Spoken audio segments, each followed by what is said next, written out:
success. It is the perpetually busy. It is the perpetually striver driver.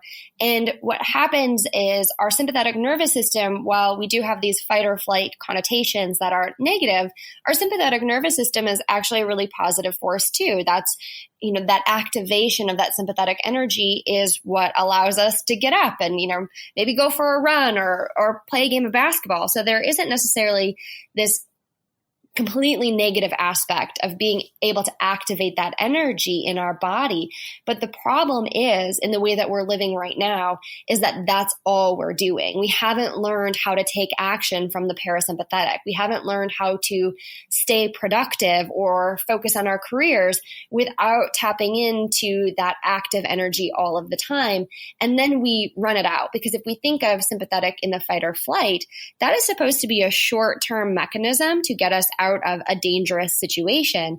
And we have people that are living their whole days there. And then we talk about it in terms of the biochemistry, and we say things like, oh, that's adrenal fatigue. Right. We're using too much adrenaline. We have too high of cortisol levels. And so then the other side of this is, because this is supposed to be a short-term mechanism, we end up swinging to the other side of the pendulum instead of finding our window of tolerance, where now the body just has to shut down and we move into a checked out, or, on the extreme end, maybe a dissociative state. And we think about this in terms of our addictive behaviors with food and alcohol, or even TV, like binge watching TV, how we have these like wide swings from hypervigilance to hypovigilance. And so this type of person that we would see commonly operating is maybe a successful or a high achieving person, right? It doesn't mean that you have to be like totally incapable of getting what you want. There's a lot of high achievers that operate here. But what ends up happening is we hit burnout and overwhelm, and we have lots of struggles in our relationships with ourselves and others. We have lots of boundary issues. We have all sorts of other things that spin out from this place because we're disconnected from ourselves by treating the body in this way, right? We are not listening to the feedback of the body. We are, oh gosh, what's that saying? I don't like this. You see this meme that floats around sometimes that says like pain is weakness leaving the body. And it's often associated with like fitness gyms and stuff like that. And to me, that pain is just information, right? It's not our weakness. And we have such a difficulty being vulnerable in our body and feeling our body and being with those sensations and honoring that feedback. Honoring the feedback of the body. Oh my goodness. I have more notes right now. So how does one, what are the warning signs for people that they need to pay more attention on this topic right now that we're going? I think it's a natural way that we're going. And then what are the things that they can do and that actually you do to help people just restore that sacred channel of communication with their bodies, to pay attention? The body, in my experience, the body doesn't lie. I mean, you can get trained as spies do for their body to match their lies, but eventually the body never lies. The body will always tell the truth. Long before you even think it, say it, the body's already speaking. So tell us a little bit. So what are the warning signs for that, for people to be attentive? And what are the solutions that, for example, that you help people with? How can people work with you to bring their nervous system to attunement, right? To the place where they really want to be in life? Sure. I think one of the most, and this is going to sound kind of funny to say, but one of the most obvious symptoms of this disconnect is actually the disconnect itself. So if you are not feeling your body, if you are totally living in your headspace, if you have lots of thoughts or identify as someone with anxiety, racing thoughts, lots of worry, lots of self-doubt, then I can already tell that we're not feeling from the body, because when we're in a relaxed muscle body, when we have that connection to be able to relax in the body, we stop being in fight or flight. And so anxiety, racing thoughts, overwhelm, even competition or anger, because it's the fight side of fight or flight, even noticing those tendencies in ourselves, or even irritability in some cases, we would call it temper tantrums or meltdowns with our kids. That is already the sign that like we are frying our nervous system. We're operating too much from that fight or flight energy and that sympathetic response. So that's kind of the first thing.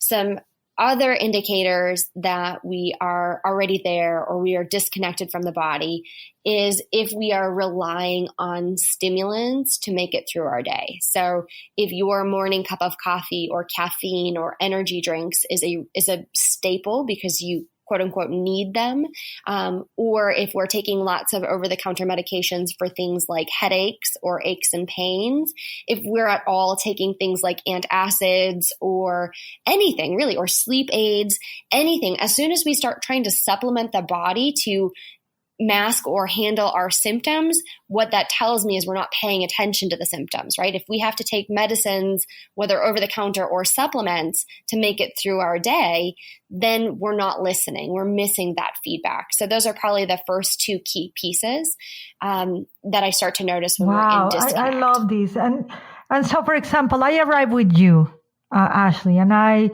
you diagnose me, you discover, oh, Yvonne is totally in disconnect in this area or something. So how can I start working with you? Like, what would we do? Where do we start? Like, I have a coaching with you, and then what happens? Walk me through it.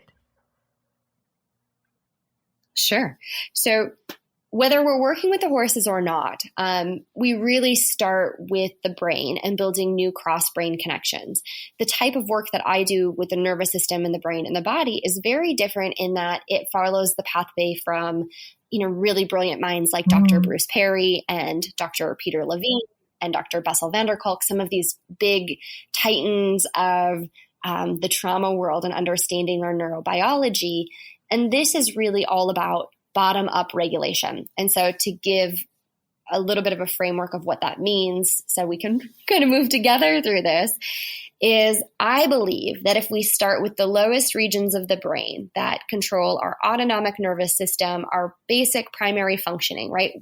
In some circles, they talk about this as like the lizard brain. If we can start regulating here at this lowest place and build from each place, so the brainstem, diencephalon, our limbic system, and then finally our prefrontal cortex or our cognitive portion of our brain, then we have regulated all the way up, forming new cross-brain connections each step of the way. And then our whole brain is online, essentially.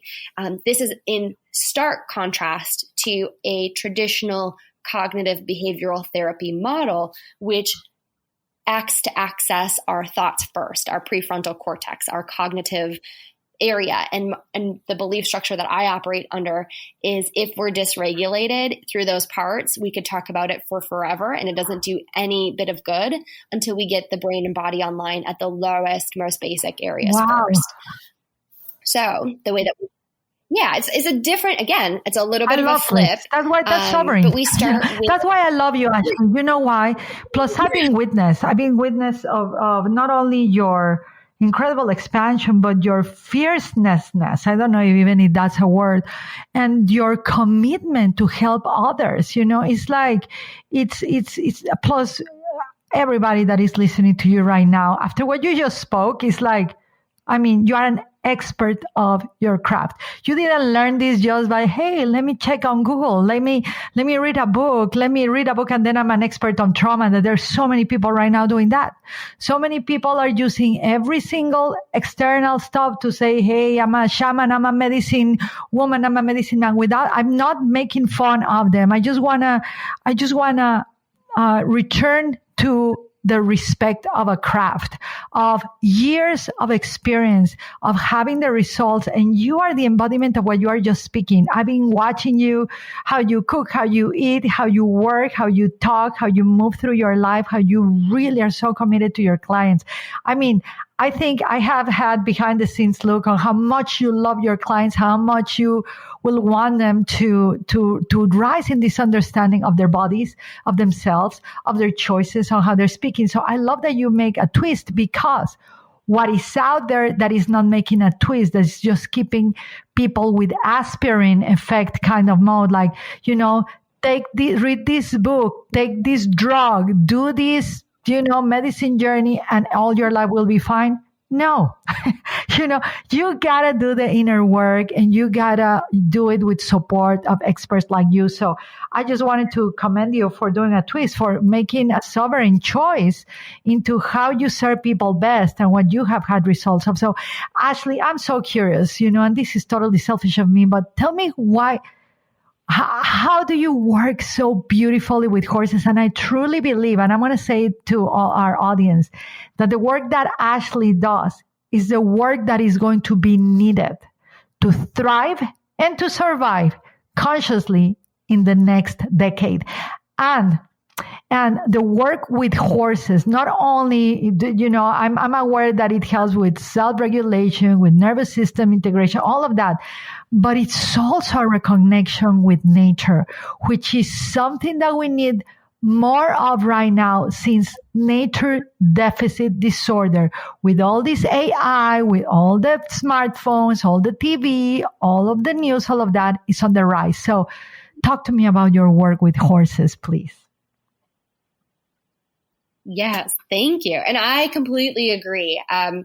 My farm sits in a place where I'm in rural North Dakota, right? So I'm already in a low population density state. But furthermore, I live in an area in the valley where my nearest neighbor is about 1.5 miles away. So I'm really isolated, and for good reason. That's what my body was calling to me, that I belong in nature, that we are nature, you're nature, I'm nature. We have some of this really distorted idea that somehow, as humans, we've risen out of the food chain, but actually we're still biological beings on a physical planet, right? So we do have to honor that physical aspect of ourselves. And when we work with horses, that's, really helping us attune to another living being. And the best part about horses is because of their brains. I mean, they're similar to us in that they have a lot of the same areas, brainstem, diencephalon, limbic system, prefrontal cortex, but their prefrontal cortex is not as developed as ours. That science has told us at this point, but they're sentient beings nonetheless, right? They have themselves. They are an entity unto themselves. And so what we focus on doing is creating a healthy, connected relationship with the horse, and why a horse is a beautiful partner. And I'm going to be really clear in this. Horses aren't a mirror for our soul. They aren't a tool that we use. It's another living being, right? So we are having it's a real relationship. It's not a metaphor for another relationship with humans. But what happens in this real relationship with a horse, as we work through different exercises and steps in building this relationship, is that horses, they just give clean feedback all of the time. So my horses don't know how to lie. My horses don't know how to be naughty. My horses don't do something because they hate us, at any moment. They're just being themselves and responding to us, responding to them. And so if we get feedback, that's the answer. There isn't, it's so clean in that way. And this is why it's changed and evolved my coaching work, because, you and I, we can coach for 6 months, we can coach for a year, and we all come with our human baggage and our piles of human relationships. And so we have certain ways of showing up, and, oh, you said something that sounded like my mom, and, oh, you did something that sounded like my dad. And that changes the way that we show up. But with horses, we don't have any of that. Most people now have very few relationships with horses. It's a few and far between. So there's less baggage. It's a cleaner relationship. And then when we start tapping into the nervous system and asking to get our needs met and show up in this relationship, the answers just become really obvious. So I can tell in a few sessions with someone what maybe would have taken me 6 or 8 months to understand before. This is fascinating to me. So I love that you said the feedback of the horses is clean.